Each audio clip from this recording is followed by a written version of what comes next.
और burger burger आदि तो खैर ठीक है, और क्या गलत, वो तो खा ही रहे हैं, लेकिन जो कंपनीज अपने घरों में ही भोजन प्रोवाइड करा रही हैं, घरों में ही भोजन भिजवा रही हैं, आपके बॉक्स ले लेकर के आ जाते हैं घरों में, ठीक है। मैं किसी कंपनी का नाम नहीं लेना चाहता, मैं किसी की पब्लिसिटी नहीं करता।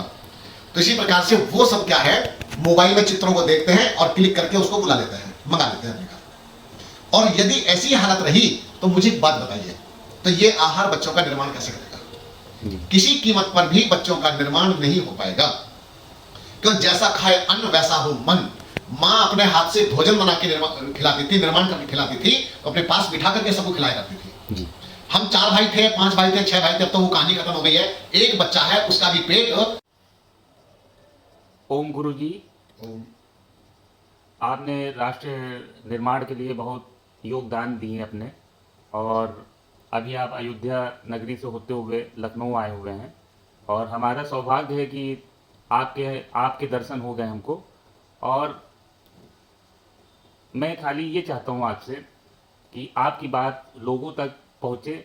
एक विषय पर हम आपसे जानकारी चाह रहे थे जी, बताइए। विषय ये है कि आप जो आज के युवा लोग हैं, युवा पीढ़ी है, ये जो बीमारियों से क्षतिग्रस्त रहती है, इस पे आप अपना कुछ मार्गदर्शन दें। आज का युवा रोगग्रस्त तो रहना ही है। क्यों? वो इसलिए क्योंकि युवाओं के पास जीवन निर्माण के लिए कोई दिशा निर्देश नहीं है, कोई गाइडलाइन नहीं है। प्राचीन समय में हमारे बच्चों को अपने धर्म के विषय में समझाया जाता था जी। योग क्या होता है उसके विषय में समझाया जाता था, आध्यात्म क्या है उसके बारे में समझाया जाता था, गीता, रामायण आदि और वेद, उपनिषद, दर्शन, इनके विषय में समझाया जाता था। अब वो ना समझा करके एक तो शिक्षा पद्धति केवल पेट भरने की रह गई है, उदर भरण की शिक्षा रह गई है, जिसमें बच्चों को क्या खाना चाहिए, क्या नहीं खाना चाहिए, क्या उनकी दिनचर्या होनी चाहिए, किस प्रकार की जीवन शैली होनी चाहिए, इस विषय पर उनको किसी प्रकार का मार्गदर्शन प्राप्त नहीं है। यदि मार्गदर्शन प्राप्त नहीं है, उचित मार्गदर्शन प्राप्त नहीं है, अब मुझे ये बताइए बच्चों की दिशा क्या होगी? फिर बच्चे तो दिशा भटकेंगे जी। वो तो उन्हीं को आदर्श मानेंगे कि जो उनको टेलीविजन से समझाया जा रहा है। टेलीविजन वालों ने कह दिया कि ये शैम्पू लगाओ तो वो शैम्पू लगा लेंगे, अगर ये कहा कि ये टूथपेस्ट करो तो वो टूथपेस्ट कर लेंगे। वो तो आदर्श मानते हैं टेलीविजन को। आदर्श होने चाहिए थे अच्छे अच्छे महापुरुष जो दिशा देने वाले हों, ऐसी दिव्य आत्माओं से संपर्क होना चाहिए था, लेकिन वो सब संपर्क टूट रहे हैं। अब इस ढंग से टूट रहे हैं, हमारे परिवारों में विद्वान, धर्मात्मा, सत्यनिष्ठ, परोपकारी, राष्ट्र सेवी, संत, महापुरुष, आचार्य, धर्माचार्यों का आना बंद हो गया। हम अतिथि सत्कार से अलग हट गए, तो उपदेश कौन दे? और जो आते भी हैं वो खाना पूर्ति की कथा की कर गीत गाया और उसके बाद में चले गए। जैसे विवाह संस्कार में कोई उपदेश नहीं दिया था विशेष, और देने लगे तो उसको मखौल समझते हैं।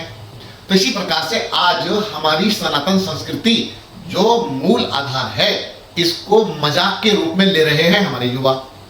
और यदि ऐसा ही चलता रहेगा, अपनी सनातन संस्कृति से प्रेम नहीं होगा, तो मुझे लगता है बच्चों का, युवाओं का निर्माण भी नहीं होगा, रुक जाएगा। जैसे अभी मैं चर्चा कर रहा था कि बच्चों का खान पान बिगड़ गया, इसमें कोई संशय की बात नहीं। बच्चे माँ के हाथ की रोटी, माँ के हाथ की दाल, सब्जी आदि खाना पसंद नहीं करते। बच्चे जो अपने आजकल बर्गर आदि तो खैर ठीक है, और क्या गलत, वो तो खा ही रहे हैं, लेकिन जो कंपनीज अपने घरों में ही भोजन प्रोवाइड करा रही हैं, घरों में ही भोजन भिजवा रही हैं, आपके बॉक्स ले लेकर के आ जाते हैं घरों में, ठीक है। मैं किसी कंपनी का नाम नहीं लेना चाहता, मैं किसी की पब्लिसिटी नहीं करता। तो इसी प्रकार से वो सब क्या है, मोबाइल में चित्रों को देखते हैं और क्लिक करके उसको बुला लेते हैं, मंगा लेते हैं अपने घर। और यदि ऐसी हालत रही तो मुझे एक बात बताइए, तो ये आहार बच्चों का निर्माण कैसे करेगा? किसी कीमत पर भी बच्चों का निर्माण नहीं हो पाएगा, क्यों? जैसा खाए अन्न वैसा हो मन। माँ अपने हाथ से भोजन बना के खिलाती थी, निर्माण करके खिलाती थी, अपने पास बिठा करके सबको खिलाया करती थी जी। हम 4 भाई थे, 5 भाई थे, 6 भाई थे, अब तो वो कहानी खत्म हो गई है। एक बच्चा है, उसका भी पेट ये मां नहीं भर पा रही है, उसको अच्छा अच्छा स्वादिष्ट भोजन बना करके नहीं खिला रही है, इसी कारण से वो बाहर की ओर भाग रहा है, स्वास्थ्य तो इसका गया। और ऐसी ऐसी चीजें हमारे समाज में बच्चों के ऊपर थोपी जा रही हैं, जो थोप रहे हैं, कच्चे मैदे के बने हुए मोमोज, बर्गर, चाउमीन आदि, ये सब आंतों को सड़ा रहे हैं, ये सब बच्चों के जीवन को नरक बना रहे हैं। इसी प्रकार के से कोल्ड ड्रिंक के नाम पर जहर, विष उनको दिया जा रहा है, और ये विष बच्चों को कहीं का नहीं छोड़ेगा। इसी प्रकार से मैं कोल्ड कॉफी पीता हूं और मैं ये हॉट कॉफी पीता हूं, और ये सब दुनिया भर के तरह तरह की चीजें समाज में प्रचार बढ़ गया है। तो बच्चों का तो बचाव मुश्किल है। क्यों? अब ये वापस लौटे कैसे? अब इनको आदत पड़ने लगी जी। अब उनको कॉफी की आदत पड़ गई, अब उसको कोल्ड ड्रिंक की आदत पड़ गई, कईयों ने अपनी आंखें सड़ा डाली, लीवर खराब कर बैठे। और अगली समस्या क्या आ रही है कि बच्चे धूप नहीं सेकते, बच्चे बाहर नहीं निकलते, बाहर निकलना पसंद नहीं करते। लड़कियां भी रात में जागती हैं, या लड़के रात में जाग रहे हैं, 1 बज गया, 2 बज गए, 3 बज गए, माँ आंखें खोल के कहते रहे बेटा सो जा, नहीं सोने को तैयार। 3 बजे 4 बजे वो सोने का प्रयास करता है, 6 बजे सोने का प्रयास करता है, और दिन में 1:30 बजे 2 बजे तक वो पड़ा रहता है 4 बजे। ये हालत हो रही है हमारे घरों की, ये परिवारों की हालत हो रही है। अब मुझे ये बताओ कि इसका भविष्य क्या होगा? इसका भविष्य पूरी तरह से अंधेरे में जाने वाला है। इसलिए यौगिक दिनचर्या को अपनाना पड़ेगा।